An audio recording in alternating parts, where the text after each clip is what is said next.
Você reclama de tudo aquilo que você faz com o seu filho porque entra sempre numa negociação? Você olha para ele e fala assim, meu Deus, esse menino é movido a troca. Tudo é a base de troca. E eu acho que isso não é bom, porque eu escutei que tudo que é na base de troca tem interesse. Esse menino vai ficar muito interesseiro.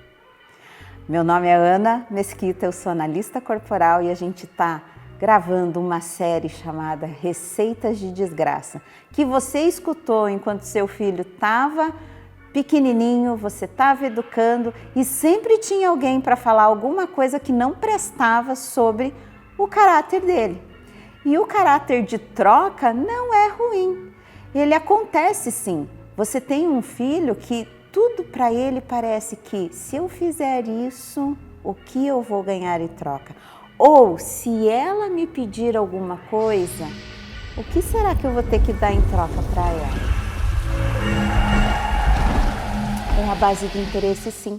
E isso acontece quando a mielinização está passando na região aqui dos bracinhos, que ele começa a se movimentar. E aí você olha para ele e fala assim, filho querido, manda um beijinho para a mamãe. Ele manda e todo mundo bate palma. Filho, faz uma dancinha para a mamãe. Aí ele dança e todo mundo acha o máximo. E isso me lembra de uma receitinha de desgraça, quando o Pedro, meu filho, nossa, Ana, você vai falar sempre dele? Vou, porque o Pedro ele tem, como todos nós, os 5 traços de caráter. E hoje, depois que eu descobri como eles agem na mente dele, eu consigo identificar cada fase que ele passou. E se eu tivesse agido de forma diferente, as coisas iam ficar bem mais leves para mim. Mas enfim, eu fui atrás da receita de desgraça. E o Pedro, ele sempre foi de negociar, um excelente negociador, desde pequeno. E ele gostava de aparecer também, porque ele veio para sentir esse mundo. Ele é do tipo, vim ao mundo a passeio e vou aproveitar todos os itinerários. Ele pegava e negociava tudo. E isso me deixava muito constrangida. Só que ao invés de eu olhar isso como uma boa perspectiva, lá na frente, as pessoas olhavam para mim e falavam assim, nossa, o Pedro vai ser extremamente interesseiro. O Pedro não vai se envolver com ninguém se ele não ganhar nada em troca. Toma cuidado, toda vez que ele quiser alguma coisa, não deixa, não entra na negociação dele. Pois é, só que o Pedro, ele sempre foi um excelente negociador. E quando ele não está bem com ele mesmo, ele negocia com ele mesmo para que as coisas não aconteçam. E isso faz com que ele se sinta mal e ele não tire proveito dessa situação. Só que o que essas pessoas que falaram essas porcarias para mim não sabiam é que quando existe esse traço de negociação, ele é justo. Ele quer que a outra pessoa se convença que o melhor que ele está fazendo ou ele está propondo vai ser bom tanto para ela quanto para ele. E está tudo certo. E as negociações do Pedro se começaram e quando eu entendi que isso era uma forma que ia levar para ele durante toda a vida, eu comecei a gostar da forma que ele negociava. Quando ele era pequeno, um dia ele aprontou na escola. Normal, oral sempre apronta na escola. Não importa se tem gente olhando, não importa se é bom, se ele vai para a secretaria, se ele vai para a coordenação, as pessoas estão com o foco nele. E ele aprontou. Quando eu cheguei na escola, a orientadora me chamou e falou que ele tinha feito algo que não era comum na escola. Ele tinha comprado um pacote de balas e, lógico, né? Ele tinha uma continha na cantina. Ele tinha acordado, negociado e convencido a cantineira que se ela fizesse uma conta com ele, ela ia ganhar muito dinheiro. E ele estaria lá religiosamente todos os dias comprando uma coisinha. Na escola não se fazia conta, mas como ele tinha um relacionamento muito amigável e amoroso com a diretora, elas deram esse ticket de confiança para ele. É lógico, Ele fez um negócio onde ambas as partes ganhavam e a mãe aqui pagava semanalmente.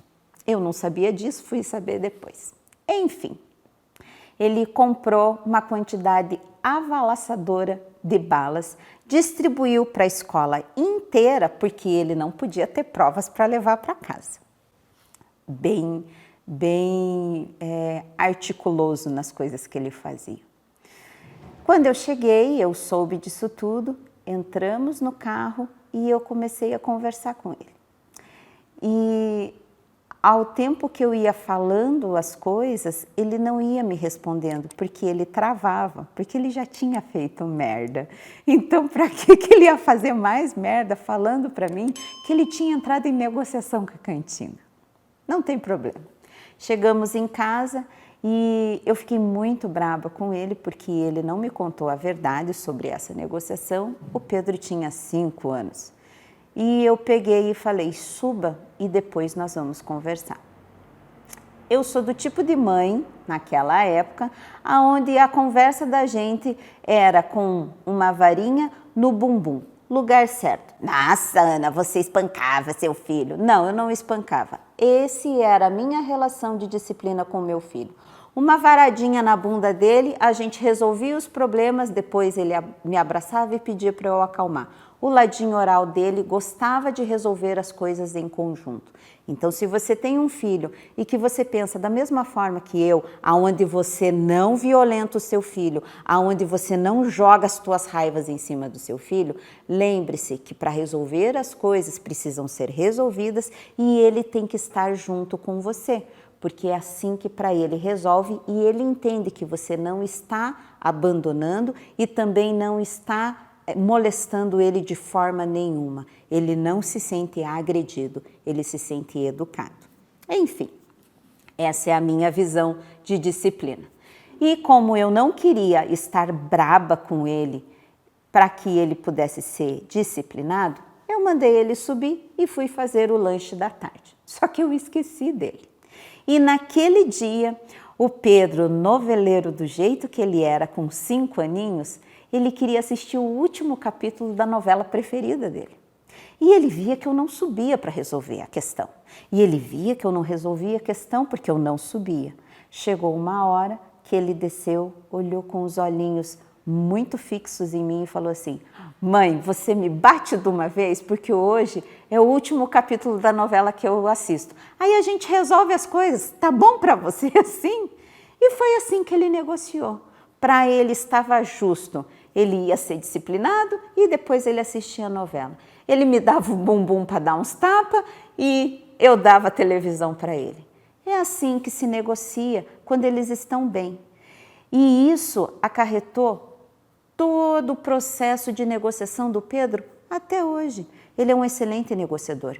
Ele vai te convencer daquilo que ele acredita, mas ele não vai te passar a perna. Sabe por quê? Porque o acordo tem que ser justo. Então não acredite que o seu filho é interesseiro ou porque aquilo que ele negocia com você é ruim. Grandes líderes mundiais têm esse traço. Eles negociam, são diplomatas que fazem isso, porque eles querem um bem comum. E se o seu filho tem esse traço, aonde você olha no corpinho dele que existem algumas riscas triangulares, aqui um pouquinho maior, as pernas um pouquinho mais finas, um bumbumzinho mais sem muita energia e um olhar fixo, uma boquinha meio torta, saiba que ele é um bom negociador. Não tire isso dele.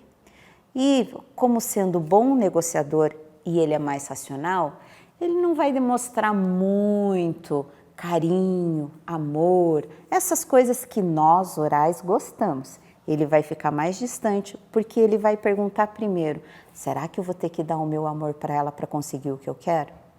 Mas está tudo bem. Não exija ele falar sobre amor, sentimentos também.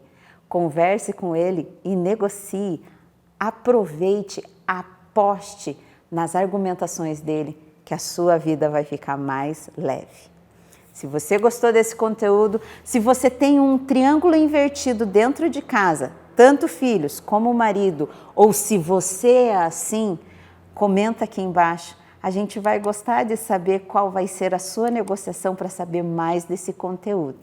Se inscreva no canal se você ainda não é inscrito, acione o sininho e nos próximos vídeos nós vamos falar um pouco mais sobre receitas de desgraça que você escutou e que não são verdadeiras, você não é obrigada a escutá-las. Um abraço e até lá. Tchau, tchau.